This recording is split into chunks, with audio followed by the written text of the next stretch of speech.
Hey, it's TDA, and this is a short video on V Rising, and specifically about playing V Rising as a solo player. I'll briefly go into the pros and cons of playing this game solo, as well as my recommendations around how to play it, if you decide to go on your own. Now, as you know, I mainly focus on single player games. I actually used to play a lot of MMOs, and even at a pretty high level, but nowadays I like being able to set my own schedule when it comes to my gaming, and I've never really been a huge fan of PvP types of gameplay. Now, I have actually played V Rising in both multiplayer and single player, and I have to say, the game is clearly designed around multiplayer.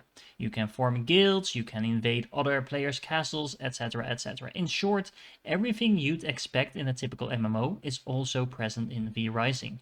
But I have to say, I have been having extreme amounts of fun in single player as well. So let's start with some of the downsides of playing solo.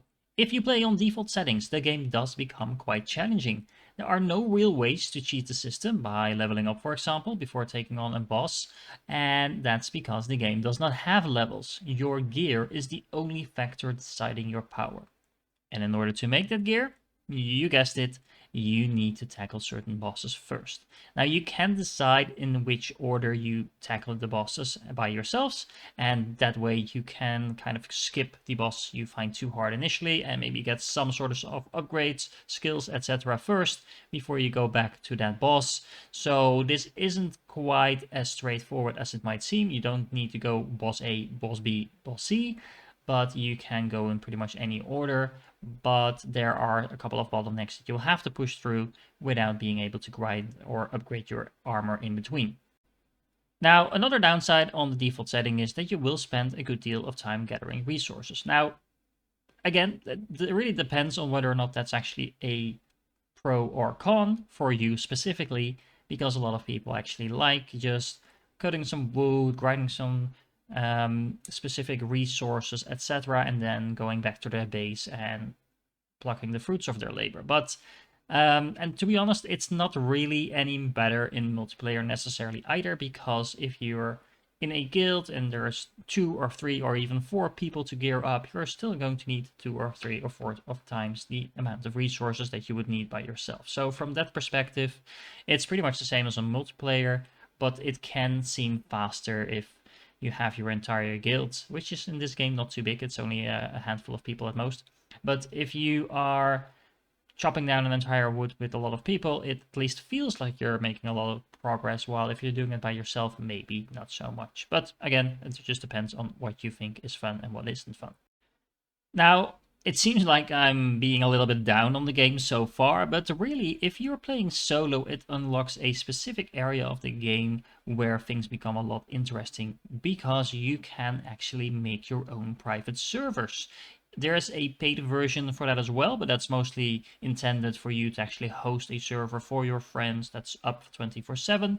But you can make a local solo server as well. That's a server that's basically a save game where it's just you playing, and the world will stop moving once you log out, and it will continue moving when you log back in. So there's no castles disappearing while you're away for a week because you were on holiday or sick or whatever, and there's no one doing anything in your game basically unless you are online.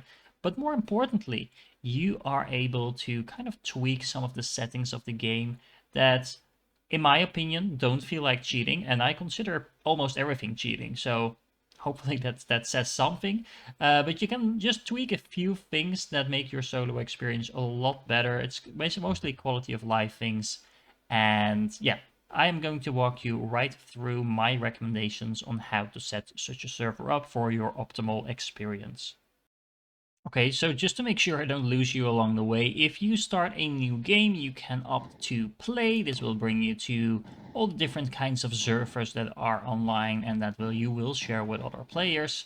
But I'm talking specifically about making a private game. Now you can host a dedicated server. Once again, this is a paid server. It will be online 24/7, but you need to pay for it.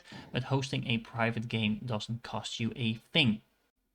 When you start up a private game, you can select the name of the world, which is just going to be the name of your save game, basically. Select PvE or PvP, and well, PvE is pretty much the default setting considering you're playing by yourself, and you can select the rules. Now, I'm going to get back to this in a moment because I think this is the most important thing along with the advanced game settings to adjust.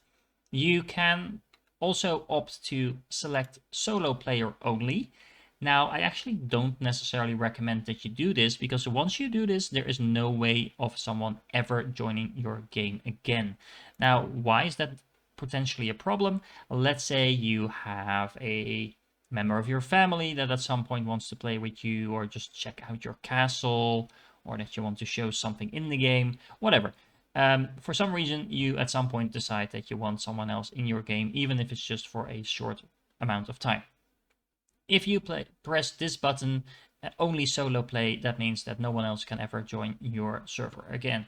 Instead of this, what you could do is just put in a password on a normal server. So just leave the amount of players allowed and the clan size, etc. Just leave it as it is, but put in a password. Of course, don't make it extremely simple to guess, like 1, 2, 3, 4. Put in your real life name or whatever you want to do. Just put in a password. You don't actually have to put in the password yourself. So it's not something that will pop up every time you are going to start to play the game. But it will allow someone else to actually join your game as long as they know the password and play around a little bit with you if that is what you want to do. It just leaves you the option of doing that without really taking anything away from you. Okay, so the game settings. If you leave it at standard PvE rules, you will be playing at the default difficulty that you also use when you play on a normal server. So if that's what you want to do, these settings will be exactly that. However, like I said, the game seems to be designed around playing with multiple people. So if you want to kind of tune down the settings a little bit more geared towards a solo player, you should probably select standard PvE easy. Now, easy doesn't mean that everything is suddenly going to be a cakewalk. It's not going to mean everything is going to fall dead when they take a small look at you. No, you will still need to actually kill enemies. You will still need to farm. You will still need to gear up, etc., etc., etc. But it's basically just taking the edge off that bosses are now hitting one player instead of 4 different players, and thereby kind of more rebalancing the game. Like I said before, I'm actually playing at the standard PvE rules by myself. It is doable. I'm just saying it's not trivial. So far from it, actually. So if you want a little bit less of a challenge, or if you're just a less experienced player, the easy settings might be just what you're looking for. Now, on top of that, I do suggest that you go into the advanced game settings and tune just a few things. Like I just said before, I am really opposed to cheating in games just because I think it takes the fun out of it. If that is what you like to do, by all means, it's a solo game like this, so you do what you want to do. But I don't personally think that adjusting the default settings too much is actually fun. However, there are a few things in these settings that I do really think that you should probably consider changing if you're playing by yourself. So the first thing is actually teleport bound items. Now, if you look at the information, some items will prevent you from using waygates, and specifically that is pretty much any type of resources.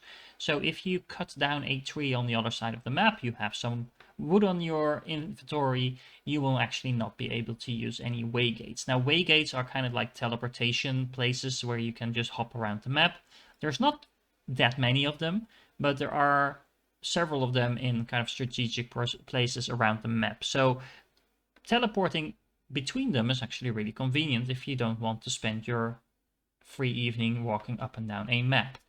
If you disable this setting, you will actually be able to use the waygates, and that will just save you a lot of time. It will mean, however, that you're not necessarily as much forced to walk through daylight and kind of try to survive a day when you're caught out on the other side of the map and you've been farming out for a while and you need to go back and basically avoid the sun. But honestly, if that's something you're really struggling with, all you need to do is stand in a corner in the shadow and you're probably going to be just fine. Wait for it to get night again, and then you can just walk like normal. So it's just a convenience thing, and it doesn't really break the game. Now, What else? There's a couple of other things in terms of how much materials you get that you could change. I actually don't necessarily suggest that you change this too much, except maybe the resource yield for harvesting materials such as trees, minerals, and plants. So this is basically your farming slider, and this is just a little bit more convenient if you put this up just a little bit, let's say to 1.25 or even 1.50. That will just save you cutting down a lot of trees, smashing a lot of stone, mining a lot of copper ore and things like that. If you don't mind grinding and farming as much as I sometimes do, then just leave it as the default setting. But this is definitely something that can kind of speed up some of the more boring parts of the game, if that's what you want to do.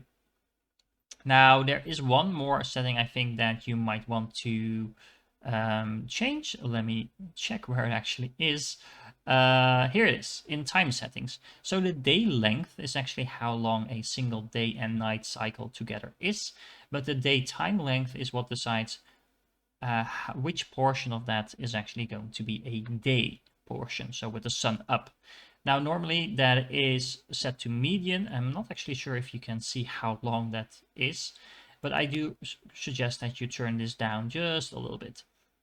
Why? Because sometimes you are about to go fight a boss, it's daytime, you really do not want to fight a boss in daytime, because that probably means that it's going to be far more difficult than it needs to be, so you're just going to wait out the day until it's night again, and that just means you might be sitting around for a couple of minutes. So putting this to shorter is still going to have the day-night cycle, it's just a little bit more convenient to have that shorter. Once again, it's not game breaking, and if you want to leave it at medium, you are just going to be just fine. But once again, quality of life things, set it to short and you will have a little bit less annoyance in terms of the sunlight getting in your way. Now, other than that, I actually don't necessarily think there's anything else that you need to do. Let me see, standard units, blood units, no, this is all fine. Now, there's a couple of other things that you can do, like giving yourself some additional gear or resources to make that gear. I really don't recommend you doing that unless you don't like farming at all. But if you set this to max or whatever, then you're probably just going to skip the entire game almost by doing that. So leave all the other settings alone, but just change those three that I just mentioned, and I think you will have a pretty great experience as a solo player. Alright, that's it for this short guide on how to set up your solo player game. I hope you enjoyed this one, guys. Don't forget to like and subscribe if you want to see more content, and let me know in the comments if you actually played V Rising and what you thought of it, and I will catch you in the next one.